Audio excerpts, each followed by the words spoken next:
If you need to close your Google Wallet account, follow these simple steps to ensure a smooth process.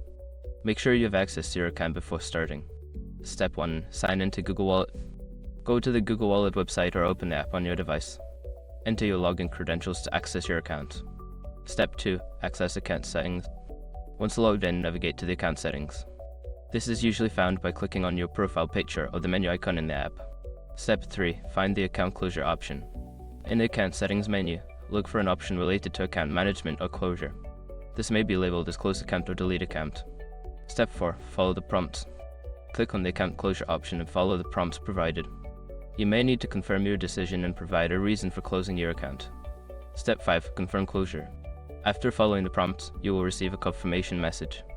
Ensure that you have completed all necessary steps to finalize the closure of your Google Wallet account. Once you have completed these steps, your Google Wallet account will be closed. If you have any further questions or need assistance, consider reaching out to Google support.